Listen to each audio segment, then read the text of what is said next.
بنی اسرائیل کے دو سگے بھائیوں کے متعلق. دو سگے بھائی تھے، اس میں سے ایک کافر تھا، ایک ایمان والا تھا.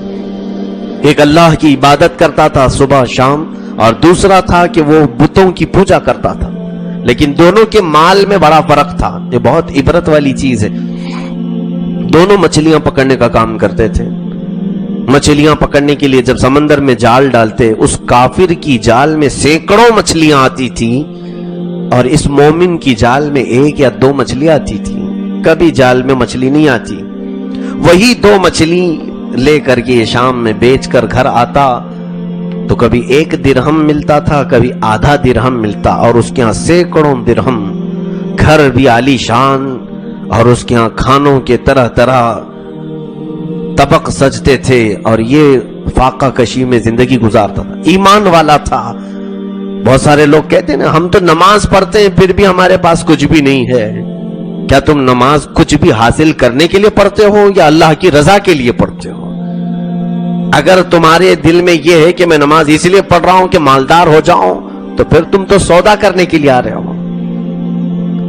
عزیزان گرامی، رب تبارک و تعالیٰ دے تو بھی اس کے لیے سجدہ ہے، نہ دے تو بھی اسی کی عبادت ہے. ہم نے کہا لا الہ الا اللہ، اللہ کے سوا کوئی معبود نہیں.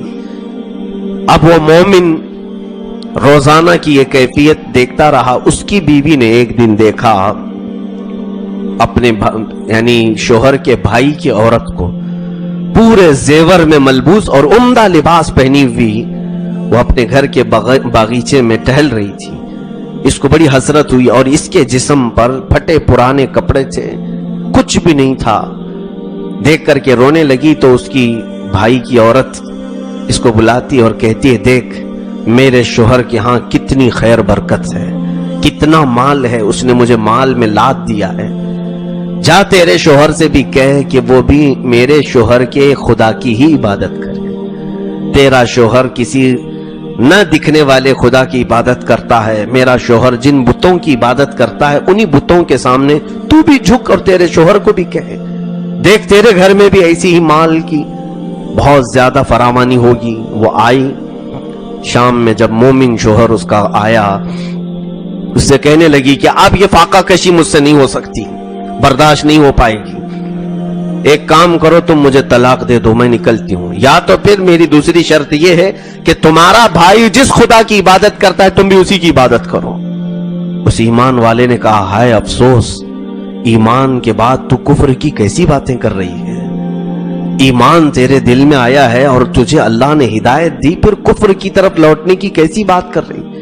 کہا نہیں، وہی حقیقت ہے. دیکھتے نہیں اس کے گھر میں مال کی ریل پیل ایسی ہے کہ وہ سونے میں زیورات میں ملبوس ہے. ہمارے گھر میں فاقہ پہ فاقہ ہے. اس نے بہت سمجھانے کی کوشش کی مگر وہ عورت نہ سمجھی. آخر میں اس نے ایک وعدہ کیا کہ دیکھ میں کل سے دوسری مزدوری کروں گا، کام کاج کروں گا، کوئی نہ کوئی محنت مزدوری کر کے روزانہ تجھے 2 درہم دے دیا کروں گا، جس سے تو اچھے کپڑے پہن لے اور کھانا پانی جیسا تجھے پسند ہے. وہ عورت راضی ہو گئی. 2 درہم اس زمانے میں کافی تھے، چاندی کے درہم ہوتے تھے. دوسرے دن یہ شخص آیا، بنی اسرائیل کا، اسرائیلی مومن تھا. یہ موسیٰ علیہ السلام پر ایمان رکھتا تھا.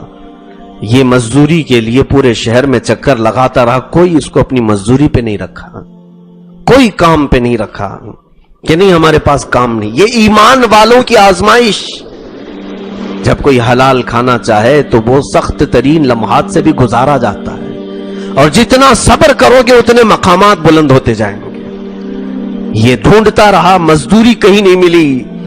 ایسے حالات ہم میں سے بہتوں کے ساتھ ہوتے ہیں میرے عزیزوں. ہم نے دیکھا ہے کچھ بچے حرام چھوڑ کر کے آئے، نہیں ہمیں حرام نہیں کھانا ہے، نہ یہ حرام کمانا ہے، تو آئے نمازوں کی پابندی کرنے لگے، سنتوں پر اپنانے لگے. تو جیسے ہی ان کے اندر یہ تبدیلی آئی تو پھر کسی کمپنی نے انہیں جاب بھی نہیں دیا. وہ ادھر ادھر گھومتے رہے. پھر ہمارے پاس آئے، کہا کہ ہم نمازوں کی پابندی کر رہے ہیں، آپ کے کہنے سے داڑھی رکھ لیا لیکن اب کہیں جاب ہی نہیں ملتی. میرے عزیزوں، یہی تمہارے صبر کے لمحات ہیں، یہی تمہاری آزمائش کا وقت ہے. تھوڑے دن اور برداشت کر لے جاؤ، پھر میرے مولا کے جو انعامات ہیں وہ تم سنبھال بھی نہیں پاؤ گے. وہ مومن